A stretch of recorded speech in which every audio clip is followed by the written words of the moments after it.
Next up, we have Paladin. And we will start with the Paladin location, which is Great Hall. This is actually a Paladin mechanic we haven't seen in a while. The set a minions attack and health to 3.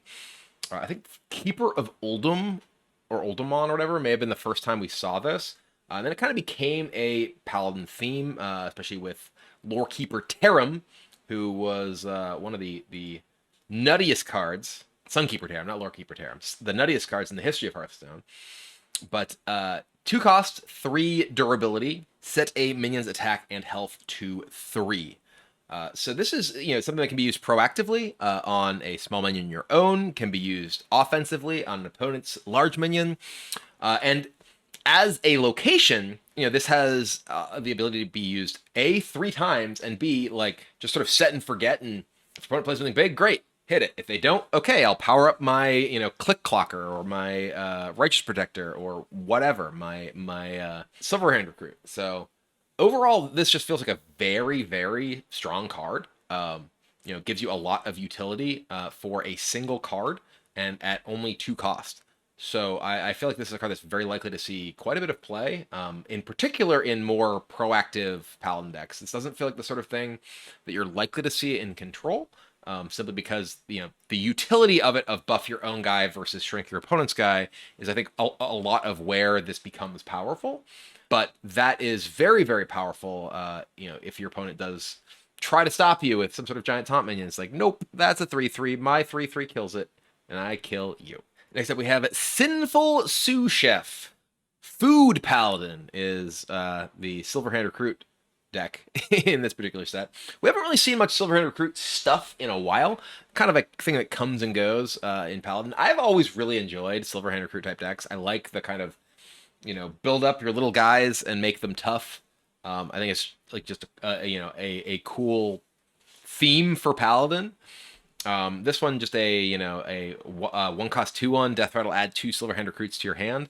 One of the things that is obviously problematic about Silverhand Recruits decks is that if you can't actually actively make Silverhand Recruits yourself easily, your hero power is real slow. It's real inefficient.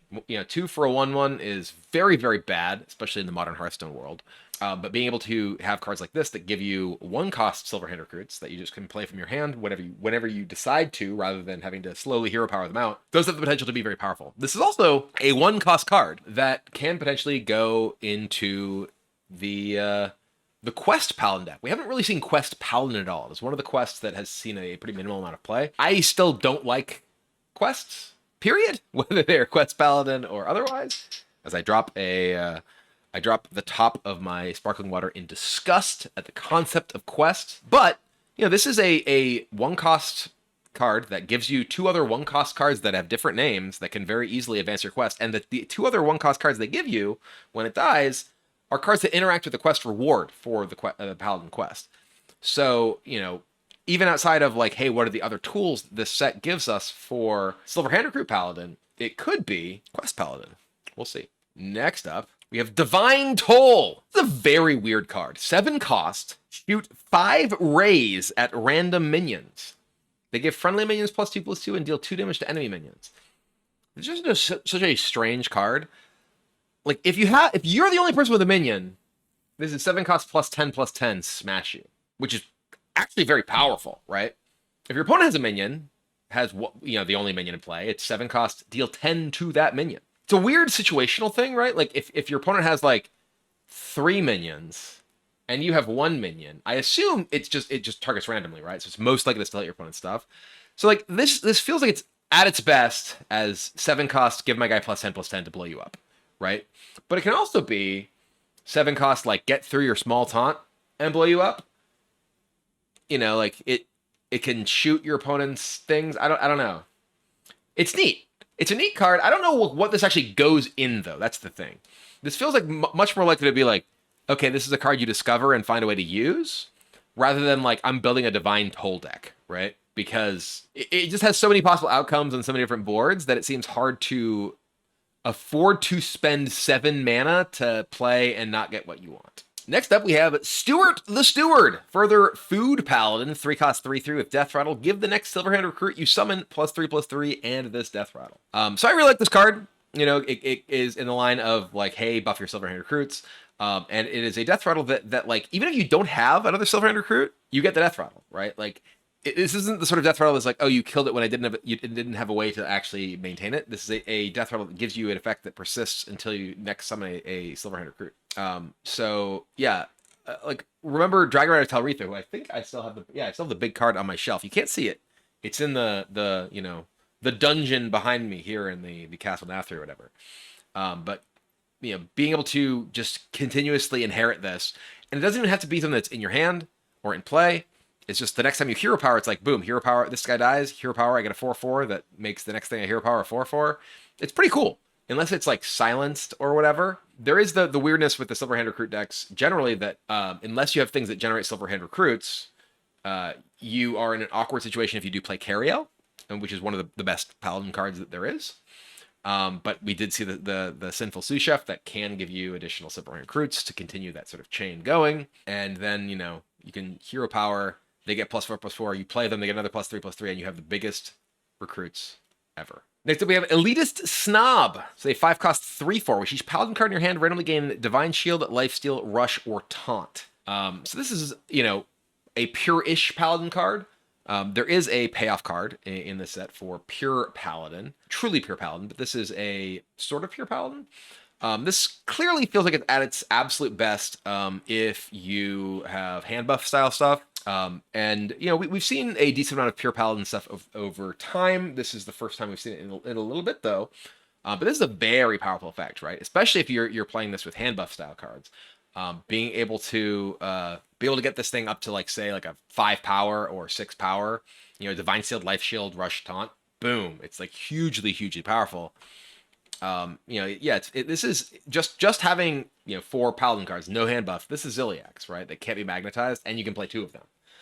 So that's pretty strong. So yeah, I think this is a very strong card, and I think it's if you are looking to like for a reason to play Pure Paladin, which by the way has gotten easier and easier over time as there's just like more good Paladin cards, and the general power level of Paladin cards, because there's not like, you know, weak stuff in the core set anymore and things like that.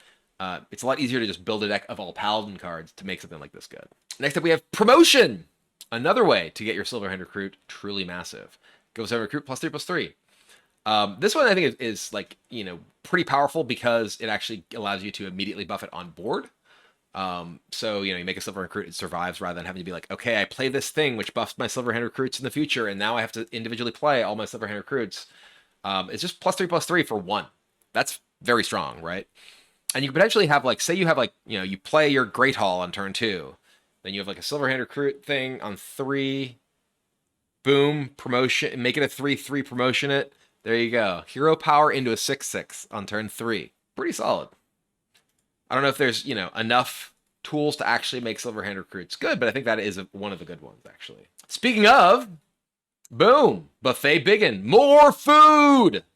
4-cost 2/4, Battlecry, summon 2 Silverhand recruits. Infuse 3, give them +2 attack and Divine Shield. So this is another one of the infused cards that kind of naturally plays well with itself, with other infused cards, and with just kind of what it's doing, right? Silver recruits, you're going to naturally have a bunch of recruits die. That's what recruits do, you know?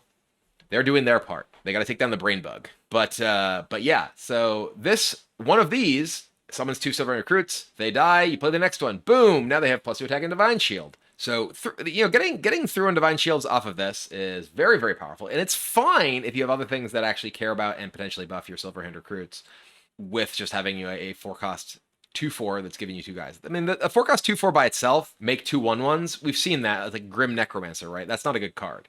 But they are Silverhand recruits, and having the infuse does make me think that this is potentially actually quite powerful. Next up, we have Muckborne Servant. 2/4 taunt, Battlecry Discover Paladin card. Just a solid card, right? You know, a 2/4 taunt with Discover, and this is Discover a Paladin card, not Discover a spell, not Discover this, just Discover a Paladin card generally.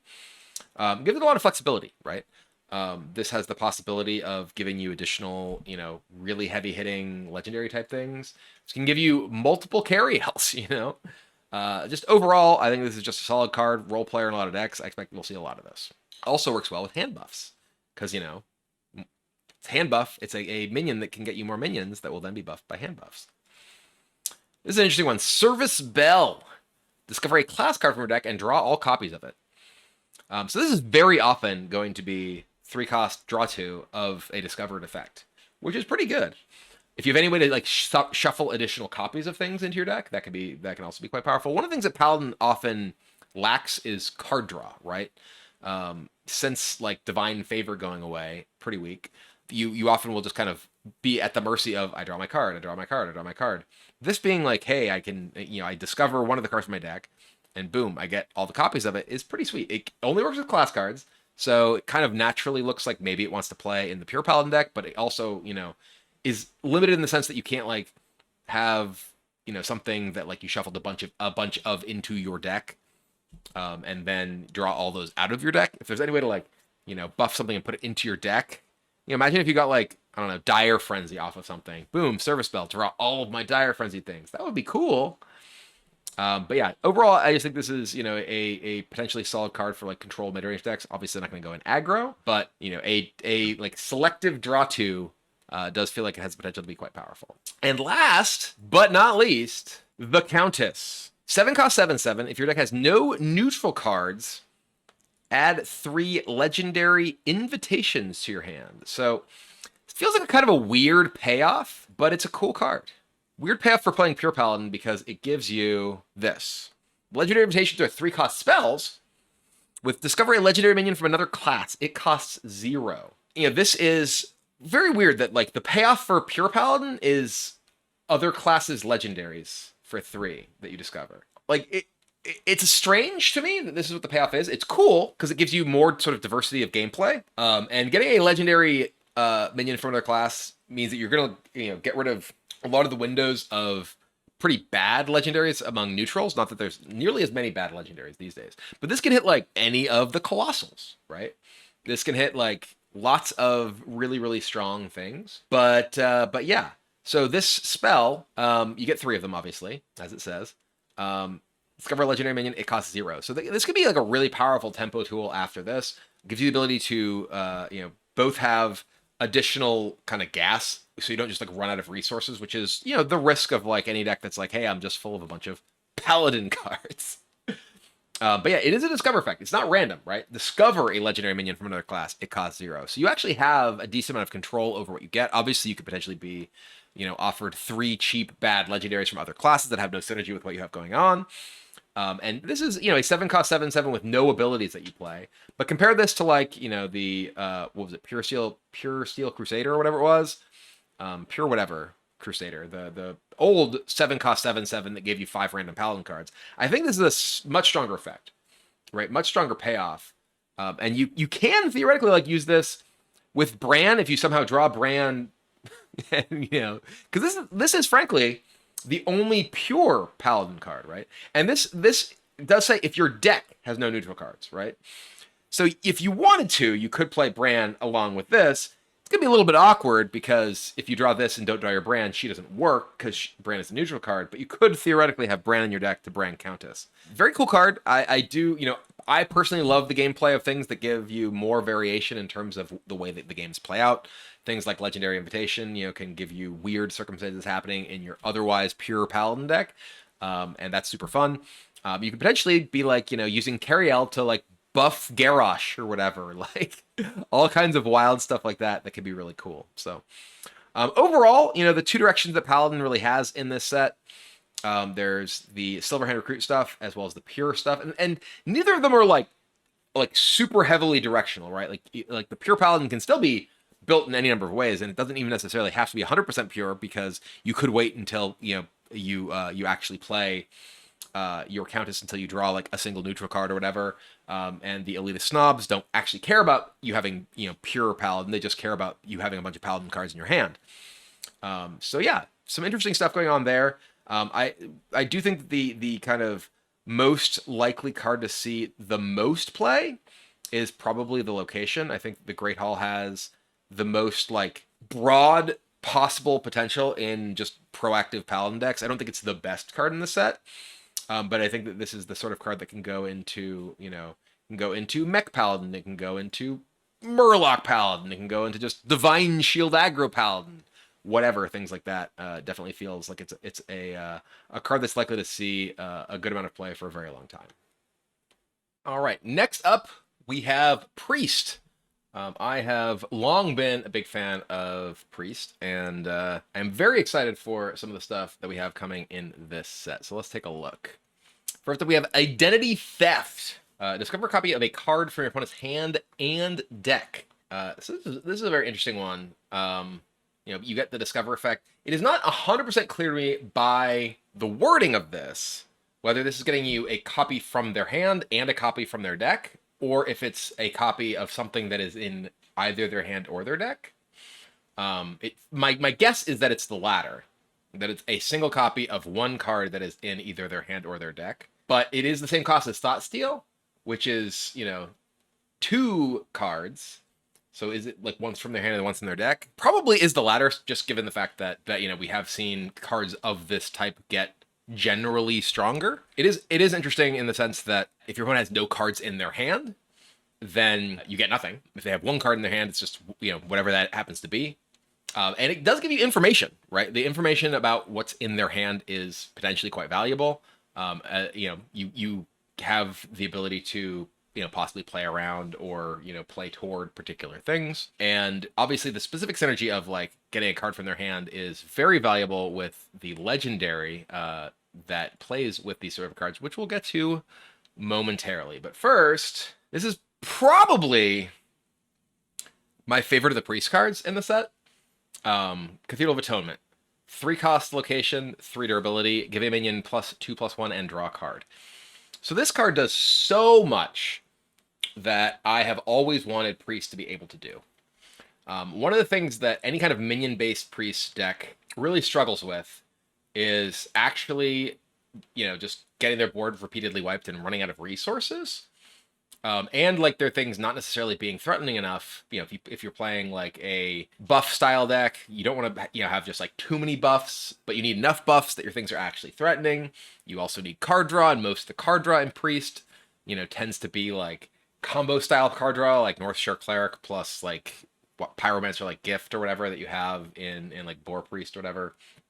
And this is just like, hey, play some minions, buff those minions, get some extra cards. Let's go. And it's just like super simple, straightforward, but it gives a priest deck the ability to reload, like a minion-based priest deck, the ability to reload from getting your board wiped. It is worth noting, it may seem like sort of random, but because this is a location and not a spell or hero power, this can target Fairy Dragon, which is again seems sort of random, but like Fairy Dragon or like Emerald. What is it? No, Laughing Sister that can't be targeted by things.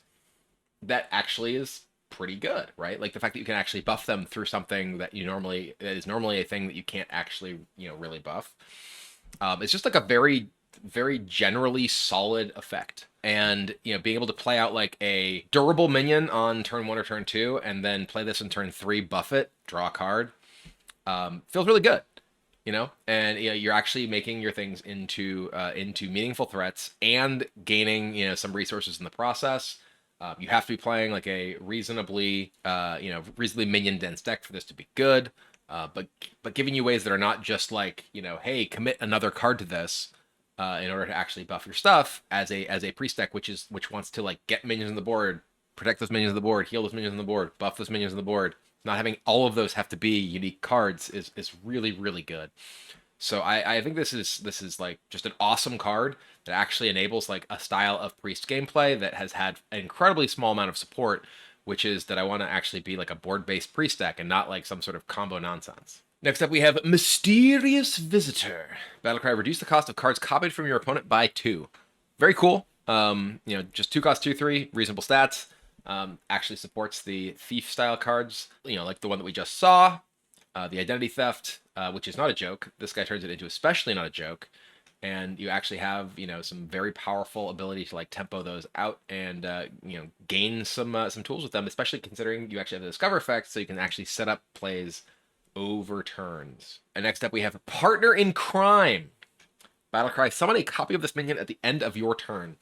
So we had this is like a gigantic Echoing Ooze. Echoing Ooze, for those who weren't around in the Nax days, it was a 1/2 for 2 that had this exact Battlecry. Summon a copy of this at the end of your turn. So Partner in Crime works very well with any kind of buff effects. Obviously, this just by itself with the Cathedral is 4 cost for 2 4/6s on turn 4.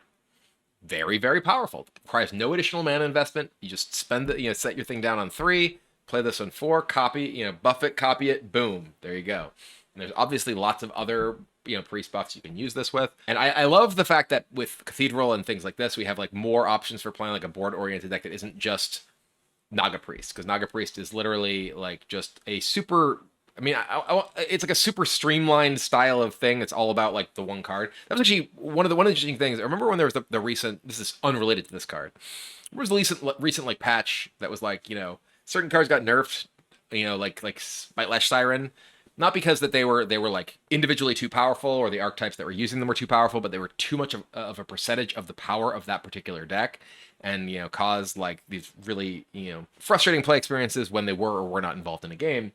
Which makes it very strange to me that there was the decision made to buff Serpent Wig, because I remember literally day one of the expansion, one of the first decks that I built was Naga Priest with Serpent Wig, and the games in which I drew Serpent Wig, my deck was very good, but my deck was terrible in the games that I didn't have Serpent Wig, and they buffed Serpent Wig, which just made the games where you have Serpent Wig your deck even better, and the games that you didn't have it just relatively worse, which is just strange to me.